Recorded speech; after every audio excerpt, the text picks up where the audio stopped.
Before this video begins, I would like to give a quick thank you to my Asban Team level patrons Fallon Cortez and Nathan Gibson. Thank you so much for supporting the channel.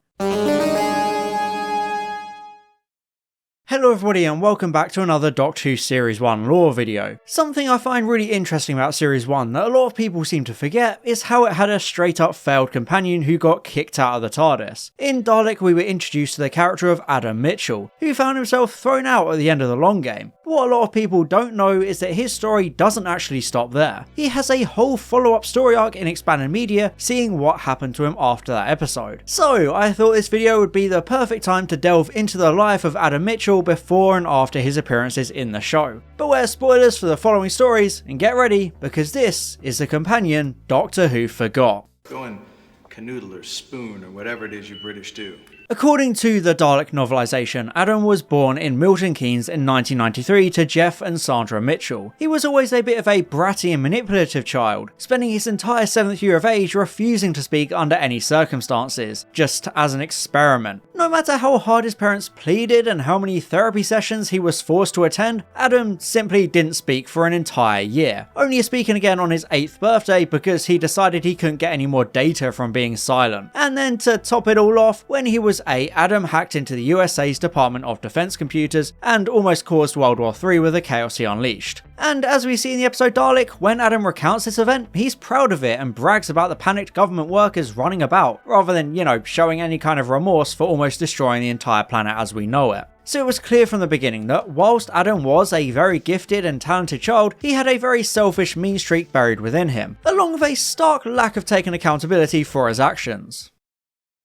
However, Adam wasn't all bad when he was a kid, as we can see in his winning essay on Mickey Smith's Who is the Doctor website, which coincidentally had been started by Clive Finch. By this point, Adam was 14 and lived in Nottingham, with his essay coming across as quite an optimistic view of aliens. He wanted to see the stars and learn from advanced races, whom he believed weren't evil and could teach humans a lot, improving our lives. He hoped that aliens would be able to cure his father's arthritis with their advanced knowledge of science and anatomy. I feel like this humanises Adam a lot, explaining his later actions because he was desperate for humanity to develop and advance, even if that would mess with the actual timeline of Earth. Adam simply wanted to learn from more advanced species who could help us in exchange for things like Shakespeare and other cultural things. This essay won the website's competition, which was sponsored by Henry Van Staten himself, who had offered Geocomtex hardware to the winner. The competition had a lot of entries, all part of the fiction of the website of course, but the winner was ultimately young Adam Mitchell. Adam was saying that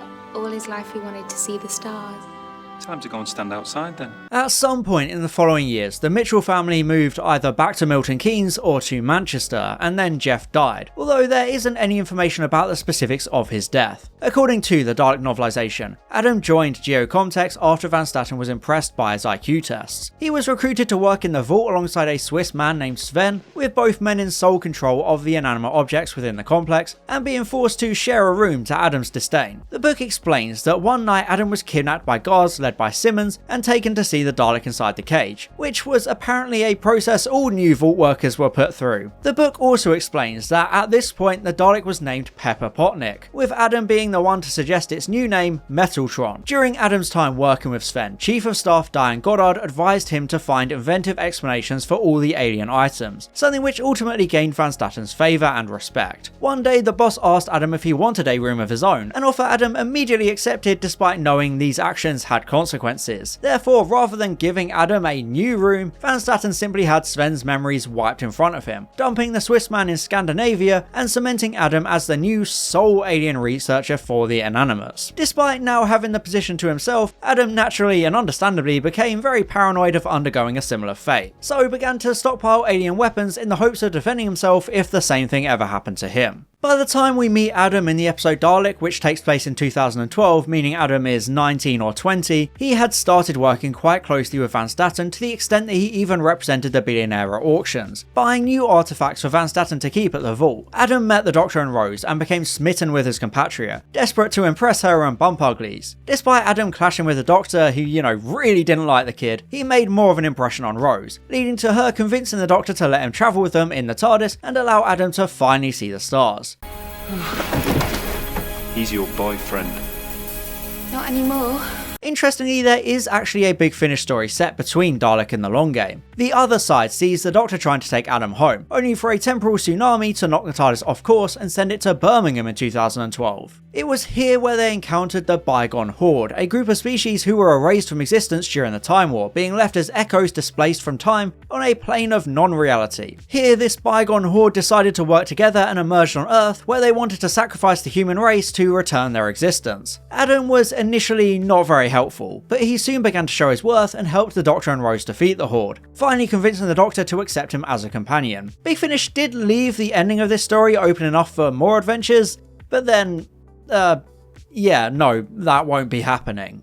Adam's brief time in the TARDIS took him to Satellite 5 in the year 200,000, where he was overwhelmed at finally seeing the stars and looking down at the surface of the planet he called home. After all, this was what he'd always wanted, but it also caused him to fall into the trap of greed, wanting all the answers the future had for him. All those years earlier, Adam had been determined to meet aliens and learn their secrets, being taught all these wonderful advancements. Therefore, he had InfoSpike technology installed within his forehead, giving him access to computers and allowing him to transmit his findings back home. This act of selfishness almost spelled doom for the Doctor and Rose, giving the villainous Jagrafess knowledge of the TARDIS and almost stealing the key itself. Naturally, the Doctor was furious about this and took the unremorseful Adam back home, kicking him out of the TARDIS for his breach of trust. It's clear that Adam only began to apologise because he was caught and the Doctor was angry at him, rather than, genuinely being sorry, further justifying the Doctor's choice in booting him out.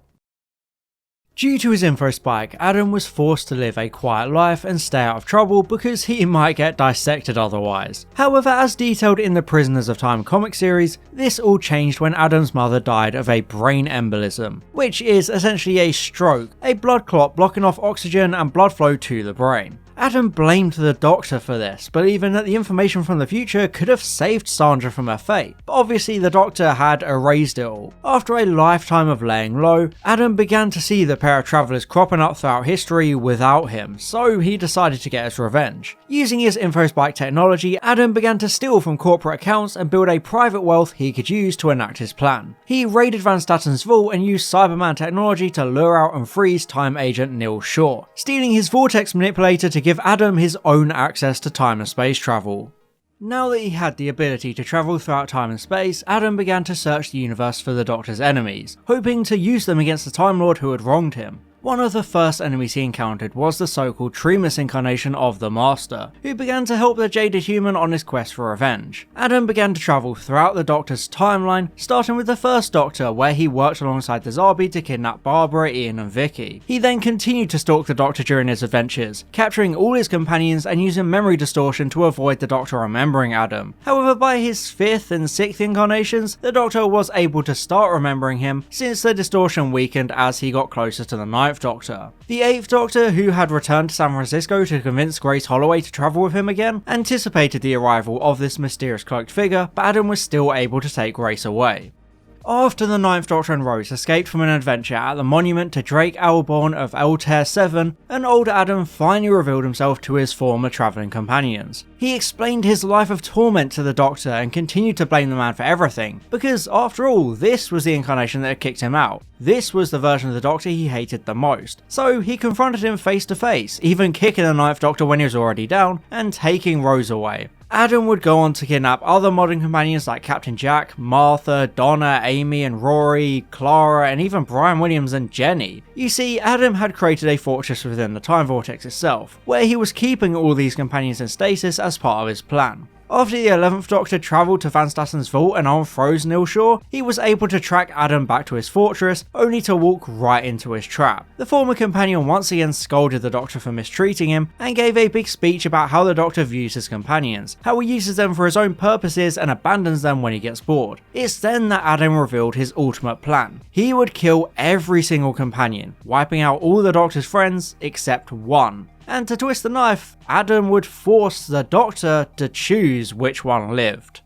However, by meddling with time, Adam opened the door for all incarnations of the Doctor to convene in his fortress, and when Adam tried to kill the companions, it turned out that the shapeshifting Frobisher had actually pretended to be Perry in order to be captured, infiltrating the fortress and acting as the remote, preventing Adam's plan from succeeding. Not to be defeated so easily, Adam and the Master summoned an army of Autons to fight against all the Doctors and companions. It was during this fight that the Master revealed his ultimate plan, to overload every TARDIS at once and wipe out all of time and space, unraveling time itself and wiping everything clean, so to speak. Adam was shocked by this, deeming it genocide, going too far even by his standards. Faced with the helpless Doctors and companions begging for him to save them, Adam finally saw the light and realised that the Master had been using him all along. The renegade Time Lord stabbed Adam, who sacrificed his own life to destroy the computer systems and prevent the Master's destruction of space and time. As Adam lay dying in Rose's arms, he apologised to the Doctors and realised why the companions were willing to risk so much for the Doctor, with Adam finally gaining respect from the Ninth Doctor and redeeming himself. The Doctors and companions then buried Adam outside of his fortress, with the gravestone declaring, "Adam Mitchell, a companion true." After his climactic sacrifice for the man he had grown to hate so much, Adam Mitchell was finally recognised as a companion by the Doctor, with the 11th Doctor specifically the last to remain at his grave.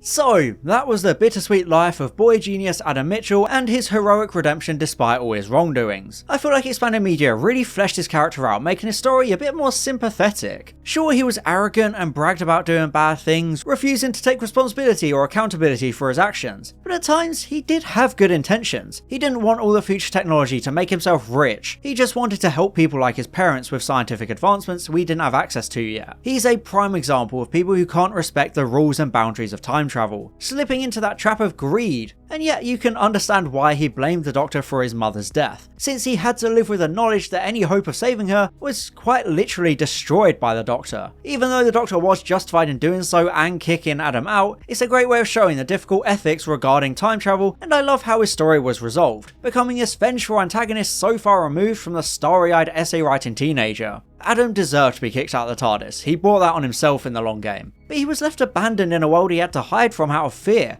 with that resentment of the Doctor building and building until it reached a boiling point. It's very easy to see how he got to that point, and I think Prisoners of Time was the logical next step for a character like this. Adam Mitchell is another fantastic example of a side character whose backstory and identity was fleshed out through expanded media outside of the show. Things like the Dalek novelisation add a lot of interesting layers to his character, even if that character is now very much tainted by the actor that played him. But yeah, I hope you enjoyed this lore video, and even if you didn't, I'm sure you at least learned something new. So, thank you very much for watching, and I'll see you next time for one of Doctor Who's most misunderstood monsters.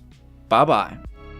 And I'd just like to give an extra special thank you to my Asbantium level patrons, Fallon Cortez and Nathan Gibson, my Diamond level patron, Glenna Clark, my Platinum level patrons, Matthew Burns and Maximilian Foreman, and all my Gold level patrons, Boots, Daniel Shilato, Franz Horn aka Line Vortex, Robert Hock, and Tom Azar. Thank you so much for your support.